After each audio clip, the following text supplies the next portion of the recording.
السلام علیکم ورحمۃ اللہ۔ نفیس احمد قاسمی مخاطب ہوں، امید کرتا ہوں آپ بافیت ہوں گے۔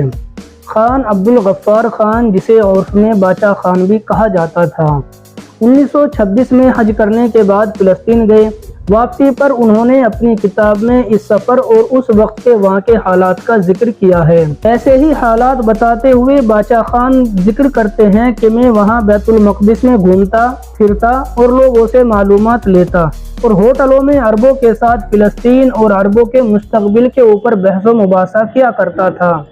باچا خان آگے جا کر لکھتے ہیں کہ میں نے دیکھا کہ فلسطین میں وہاں کے رہنے والے دھڑا دھڑ زمینیں یہودیوں کو بیچ رہے تھے اور یہودی پوری دنیا سے آ کر وہاں زمینیں خرید کر آباد ہو رہے تھے۔ میں بڑا حیران ہوا کہ مقدس سرزمین، جسے ہمارے بڑی جنگوں اور مصائب کے بعد سلطان صلاح الدین ایوبی نے صلیبیوں سے فتح کیا تھا اور ترکوں نے اسے سنبھال کر رکھا تھا، اس زمین کو مسلمان یہودی کو کیوں بیچ رہے ہیں؟ ایک دن چند فلسطینیوں سے میری بحث ہو رہی تھی۔ میں نے ان سے کہا، دیکھو، یہ آپ لوگ بہت بڑی غلطی کر رہے ہیں کہ یہودیوں کو اپنی زمین فروخت کر رہے ہیں اور یہودی اس زمین کو آباد کرتے جا رہے ہیں۔ ان زمینوں کو آپ لوگ آباد کیوں نہیں کر لیتے؟ باچا خان ذکر کرتے ہیں کہ جو زمین میں نے آباد دیکھی، باغیچہ اور پانی کا بہترین انتظام دیکھا، اس زمین کو یہودی استعمال کر رہا ہے، اور جو زمین بنجر اور چٹیل تھی، اس کے اوپر فلسطینی مسلمان کا حق ہوتا ہے۔ یہودیوں نے فلسطین میں چھوٹے چھوٹے خوبصورت گاؤں بسا لیے تھے اور مزید بھی بسا رہے ہیں، اور آپ غفلت کی نیند سو رہے ہیں۔ آپ ایسا کیوں کر رہے ہیں؟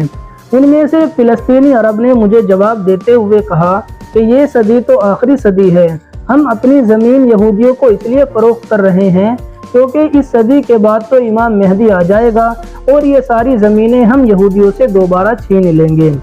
فلسطینی مسلمان یہودیوں کو اپنی زمین اسی لیے بیچ رہے تھے کہ انہیں یہی بتایا گیا تھا کہ چند سالوں کے بعد تو امام مہدی نے آ جانا ہے، اور حدیث نبوی کے مطابق مسلمان امام مہدی کے ساتھ مل کر بیت المقدس کو فتح کر لیں گے۔ نہ جانے امام مہدی کی اس صدی میں آ جانے کی گارنٹی انہیں کس مولوی نے دے رکھی تھی۔ تب مجھے اندازہ ہوا کہ مولویوں نے پشتونوں کی طرح عربوں کو بھی امام مہدی کے انتظار میں بٹھایا ہوا ہے۔ اب فلسطین کی ایک پٹی بچی تھی جس کو غزہ کہا جاتا تھا، اب اسرائیل نے اس کو بھی تباہ و برباد کر دیا ہے۔ اب میرا بھی خیال آ رہا ہے کہ فلسطین جاؤں اور ان عربوں سے پوچھوں کہ یہ صدی تو ختم ہو گئی، امام مہدی آئے نہیں، آپ کے لیے کچھ بچا نہیں، اب زمین کس کی ہوئی، مسلمان کی یا یہودی کی؟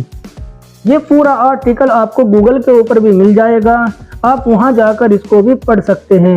لنک میں اس کا ڈسکرپشن میں دے دوں گا۔ جانکاری کیسی لگی؟